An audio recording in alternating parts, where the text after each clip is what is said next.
बिल्कुल आप चिंता मत करो दोस्तों, आधा अधूरा जानकारी नहीं दूंगा, पूरा कंप्लीटली जानकारी दूंगा। इस वीडियो के बाद आपको इसके बारे में जानने की जरूरत नहीं पड़ेगी, सब कुछ इसका पोल पट्टी खोल दूंगा कि सीयूटी क्या होता है, आपको करना चाहिए या फिर नहीं करना चाहिए, इसके अलावा कुछ और करना चाहिए, इसका सिलेबस क्या होता है, पैटर्न क्या होता है, इसके फॉर्म भरने का डेट अभी भी बाकी है या नहीं, इसका एग्जाम कब होता है, किस समय होगा, किस महीने में होगा, इसकी योग्यता एलिजिबिलिटी क्या होनी चाहिए, किसको भरना चाहिए किसको नहीं भरना चाहिए, ठीक है, इसके अंदर क्या क्या चीजें होती हैं, सब कुछ डिटेल में बताऊंगा और कम से कम समय में। अब मेरी बात को बड़ा गौर से सुनना कि जब आप 12th का पेपर दिए हो तो जब पास हो जाओगे तो उसके बाद आप कहीं ना कहीं तो एडमिशन लोगे ना अपनी पढ़ाई को आगे कंटिन्यू रखने के लिए। चाहे तो आप बीटेक करोगे, बीई करोगे, बीएससी करोगे, बीसीए करोगे, बीए करोगे या ईटीसी, यानी जो भी करोगे आप, जिस भी लाइन में आप जाना चाहते हो, आपकी सबसे बड़ी सोच क्या होगी, यही होगी ना कि मैं जिस भी लाइन में या बीटेक करूं तो बीटेक में आपके दिमाग में चलेगा कोई टॉप का अच्छा कॉलेजेस मिल जाए, या बीएससी कर रहे हो तो बीएससी में कोई अच्छा कॉलेज मिल जाए। भाई अगर आपकी जो भी सोच हो, आगे जाकर के जो भी बनना हो,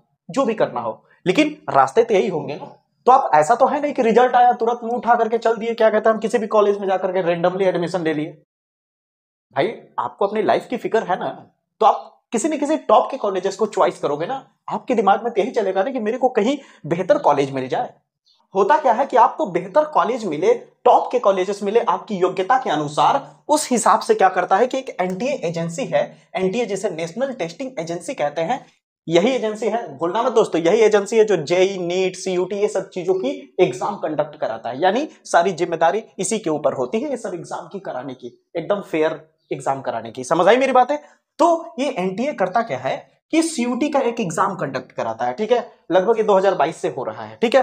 तो ये सीयूटी का एक एग्जाम कंडक्ट कराता है, ठीक है, और इसके थ्रू आपके भारत में जितने भी टॉप के यूनिवर्सिटी हैं, इसी के अंदर आपको बीएचयू मिल जाएगा, जेएनयू मिल जाएगा, बहुत सारी यूनिवर्सिटी मिल जाएंगे, जैसे आप यहां पे देख सकते हो, दिखा, ठीक है, बहुत सारे यूनिवर्सिटी, ठीक है। तो आपको करना क्या होता है कि इसका एक फॉर्म भरना पड़ता है, जिसका अभी फिलहाल, अब इसका बहुत कम समय भी बचा है, 22 तारीख इसका लास्ट डेट है फॉर्म भरने का, ठीक है। तो जो नहीं भरा है जरूर भर दीजिएगा अगर आपको ये सब करना है तो, ठीक है। इसके थ्रू होता क्या है कि आप एग्जाम देते हो, एग्जाम क्रैक करने के बाद आपका जिस हिसाब का रैंक होता है, जिस हिसाब का आपका मार्क्स होता है, उसके हिसाब से आपको क्या होता है कि आपको कॉलेजेस मिलते हैं, ठीक है। और वहां पे आप जाकर के अपना भाई एडमिशन लेते हो आप अपने योग्यता के अनुसार। अब मोटा मोटी तौर पे आपको ये बात समझ में आ गई होगी कि ठीक है, हमें ये सारी कॉलेजेस प्राइवेट भी मिल जाएंगे, नॉर्मल भी मिल जाएगी, ठीक है, ठीक है, थर्ड क्वालिटी का कॉलेज भी मिल जाएगा, लेकिन आप अपनी योग्यता के अनुसार, आप अपनी बेहतर पढ़ाई को आगे कंटिन्यू करने के लिए आप जाहिर सी बात है बेहतर कॉलेज में जाने की कोशिश करोगे, बेहतर यूनिवर्सिटी में जाने की कोशिश करोगे, ठीक है।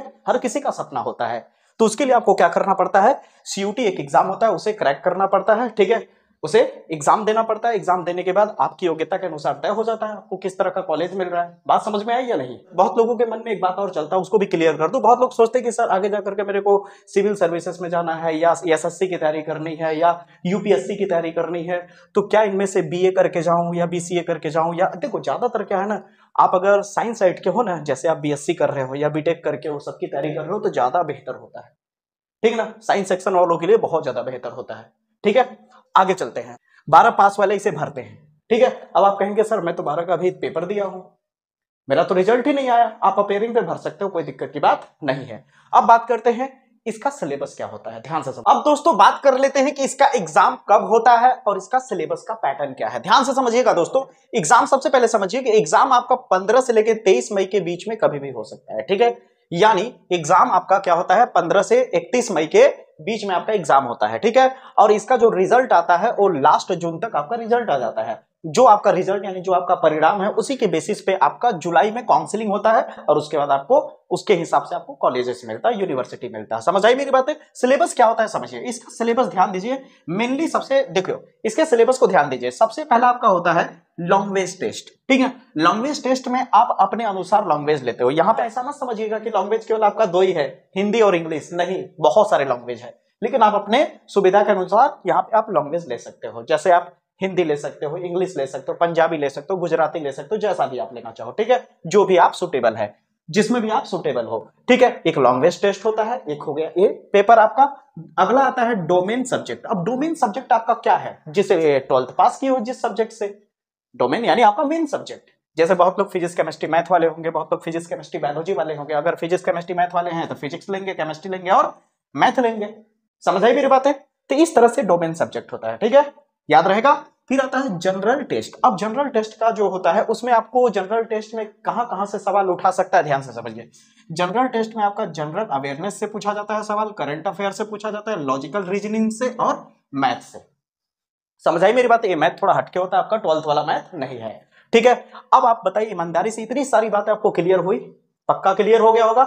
मैं दावे के साथ कह सकता हूं, एक बात और मन में चल रहा होगा आपके कि सर मेरे घर की परिस्थिति, फाइनेंशियल कंडीशन ऐसा सही नहीं है जिससे मैं आगे जाकर के पढ़ाई को कंटिन्यू रख सकूं। मैं चाहता हूं कि 12th के बाद पढ़ाई ऑफ कर दूं और किसी जॉब की तैयारी करने लगूं, तो इसके लिए क्या होगा? तो इस टॉपिक पे भी मेरा बहुत जल्द वीडियो आ जाएगा दोस्तों, चिंता मत करिए। जितनी भी बातें बताई है ये उम्मीद करता हूं आपकी सारी डाउट, आपकी सारी दिक्कतें क्लियर हो गई होंगी। सीयूटी को लेकर के आपको कोई दिक्कत नहीं रह गया होगा, ठीक है दोस्तों। उम्मीद करता हूं आपको वीडियो पसंद आया होगा, मजेदार लगा होगा, कम से कम समय में बेहतर जानकारी दिया है दोस्तों। अगर आपको पसंद आया हो तो वीडियो को लाइक करके चैनल को सब्सक्राइब करके बेल आइकन प्रेस कर लीजिएगा। जय हिंद।